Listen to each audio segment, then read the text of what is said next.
everyone. The topic today is all about urban systems and urban structures. My name is Megan Dice from Social Studies 2A, and I am a reporter today. The contents of the topic are the origin and evolution of cities, the nature of cities, the location of urban settlements, and the economic base. So let's proceed to the origin and evolution of cities. Before that, let's define what is city. A city is a large human settlement. It can be defined as a permanent and densely settled place with administratively defined boundaries whose members work primarily on non-agricultural tasks. The definition describes what the cities today. We all know that there's no agricultural works can be found in the cities. They are mostly situated in rural areas. The cities today have many complete facilities that are accessible to people. It is different from cities in ancient times. So let's find out what does the cities in ancient times looks like. The origin and evolution of cities has three stages, which is the pre-industrial era, industrial era, and post-industrial era. Cities in pre-industrial era is divided into two ages, which is the ancient times and middle age. Pre-industrial city became the center of an agricultural area and concentrated trade and crafts. Cities in ancient times centers in agricultural. Aside from agriculture, people conduct barter which form the trade for their crafts. The foundation of the city from the earliest times to industrial revolution consists of crafts, trade, defensive function, and administrative function.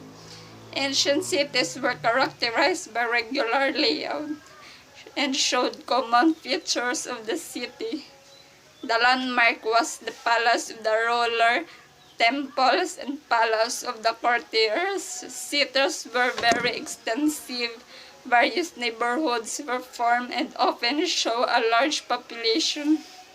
This illustration describes what the cities in ancient times looks like. The illustration was the city-state of Ur, which is one of the earliest and largest cities in ancient Mesopotamia. It can be seen that the houses are like maize. It has temple, walls, and canals that connected the river. It is really a well-built city. It is noted that agricultural products like wheat and barley was planted outside the city, which people may find it easier to transport inside the city. Now, let's go to the cities of Middle Age. From the 3rd century, due to migration period, the structure of population in cities was altered. The rich part of the population was suppressed, primarily artisans and traders remained. Breakthrough in evolution of the city is significant in 8th and 9th century, when princes and bishops began to establish their castles and monasteries. Royal and ecclesiastical seats then often become the core of the settlement around which the city life evolves. Each period of the Middle Age was associated with particular architectural style, which was also connected with the functions and meaning of the cities, which is the Romanesque, Gothic, Renaissance, and Baroque. These pictures are the samples of styles that people in Middle Age followed to build their own houses or castles. This illustration is an example of layout of cities.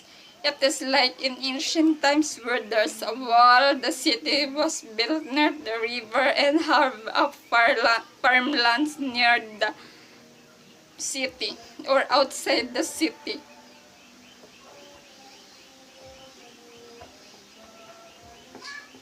The way the cities in ancient times in Middle Age operates are pretty much same.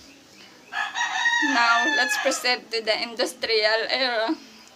In the modern era, the nature of economic activity is qualitatively changing. Agriculture is more mechanized and less labor force is heading to the cities. In the 18th and 19th century, a new term function is created, which is the industrial production. Industrial development will not be possible without significant social and economic changes, which we call the Industrial Revolution.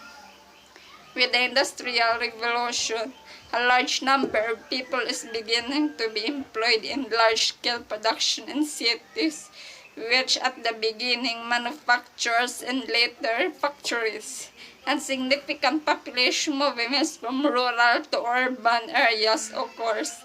The localization factors for urban development or industrial period is mineral fuel or coal. Therefore, most of the cities develop in mining areas. Formerly, farming villages near the city merge with large cities and become their suburbs. Industrial development retrospectively influenced the development of other urban areas, urban functions like trade, finance, administration, and education and culture. Due to the population growth in cities in the urban sprawl, the original medieval fortifications, which is walls, are vanished, and in its place, industrial buildings or warehouses were built.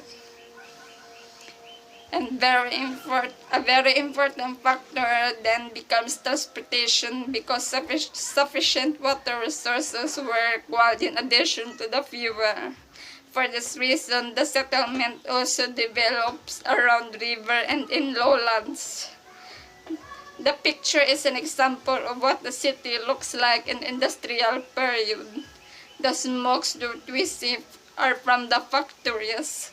The building may be the houses of people or industrial buildings and warehouses. Now, let's proceed to the post-industrial era. In the post-industrial era, the economic transformation is reflected in a transition from the economy based on secondary sector, which is manufacturing, to an economy based on the tertiary sector, which is services. The national and global capital is extending. It means, among the other things, demands a new living standard, emphasis on mental work, reducing working time, leisure, individualization,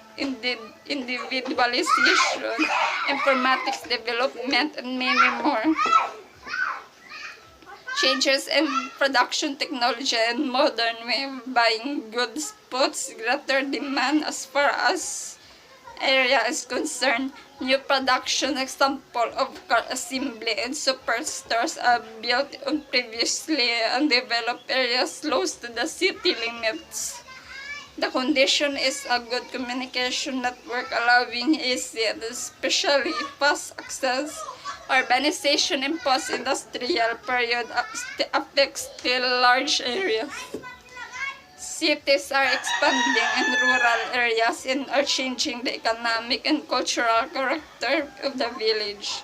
What the post-industrial era looks like are similar to the modern era. The cities we have today is an example of post-industrial era. We can proceed to the nature of cities. First, all of them have perform functions to have an economic base, generating the income necessary to support themselves and their contained population. Second, none exist in vacuum. Each is part of larger society and economy with which is essential reciprocal connection. It means each is a unit in system of cities and a focus for surrounding non-urban areas. Third, each urban unit has more or less orderly internal arrangement of land uses, social groups, and economic functions. It means arrangement may be partially planned and controlled and determined by individual decisions and market forces. Finally, all cities, large or small, ancient or modern, have experienced problems of land use, social conflict, and environmental concern. It means that this problem can be avoided in cities, and though it is flawed, people still want to remain in cities and they can be pulled in everywhere. Proceed to the location of urban settlements. The location of urban settlements is divided into two categories, which is site and situation. So let's proceed to site. What is site? The site is the actual location of settlement on the earth, and the term includes the physical characteristics or landscape specific to the area. This means it can be seen in maps. A city site refers to the actual physical attributes of the city it occupies. The land could be flat or hilly. It could lie on a river or a lake. It could have deep water point. It could have obstacles for expansion like ridge or marsh. These conditions that people consider when choosing the city if those conditions are favorable for living. Cities with potential for growth have the advantage of a favorable site. Those favorable conditions will be access to plentiful or portable water source, material for building homes and businesses, an abundant source of fuel for energy, natural barriers to defend the city against enemies, and Mother Nature, climate, flora or fauna, and condition of the soil. Classifications of cities according to site characteristics have been proposed and recognizing placement circumstance. First is the break of bulk locations such as river crossing points where cargoes and people must interrupt a journey. Next is head of navigation or bayhead locations where the limits of water transportation are reached. The last one is railhead locations where a railroad ended. In Europe, security and defense island location are elevated sites where considerations in early settlement placement. Water power sites of earlier stage and coal fields of later phases of industrial revolution represents a union of environmental and cultural economic consideration. Now, let's proceed to situation. What is situation? The situation is defined as the location of a place relative to its surroundings and other places. Where a city is in relation to its surroundings. Those features could be natural surroundings like mountains, rivers, roads, nearby areas of productive capacity, the size of its hinterland, which is an inland area found behind the port and claimed by the power that owns the coast, the location of competing cities, and the transporting routes. It is not just the encompassing human-made characteristics that are part of city situation, but also the natural physical features that surround the city. The growth of city depends on accessibility and availability of natural resources. And now, we can proceed to the economic base. What is economic base? It refers to the companies and other employers that generate lots of jobs in a local or regional area.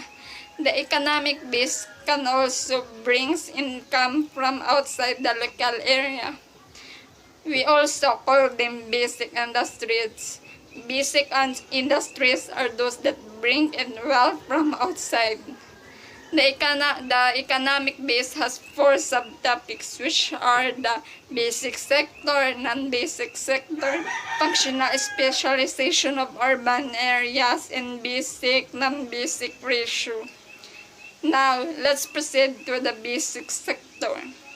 Basic sector is a part of population of an urban unit is engaged either in production of goods or performance of services for areas when people outside the city itself. They are workers engaged in export activities whose efforts result in money flowing in the community. It means they sell products or services outside the city. They bring their profits or wealth to the city since their meat production is in the city itself. Next is the non-basic sector. Non-basic sector is where the other workers support themselves by producing goods or services for the residents of the urban unit itself. Their efforts is necessary to the well-being and the successful operation of the settlement, and they do not generate new money. These people are responsible for the internal functioning of the urban union. Next is the functional specialization of urban areas. It means they are also the categories of employment. The functional specialization of urban areas consists of most diversified cities, manufacturing cities, retail center, transportation center, finance, insurance, and real estate, and public administration including military. This specialization in some areas have their own functions, like it may perform export or import, which also became multifunctional. That is why they are classified as most diversified cities. It depends on cities in which category of employment they are strong at. The last is the basic non-basic ratio. The basic non-basic ratio indicates that the settlement increases in size. The number of non-basic personnel grows faster than the number of new basic workers. And cities with a population of 1 million, the ratio of 2 non-basic workers for every basic worker. This means that adding 10 new basic employees expands the labor force by 30, which is 10 for basic workers and 20 for non-basic workers. The result increase in total population equal to the added workers plus their dependents. For example, in the company, some employees stayed in the company to work. They are employees that have no important positions and they are numerous.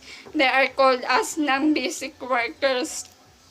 While the important positions like managers or branch leader tends to work outside, like closing the deals of projects or looking for business opportunities.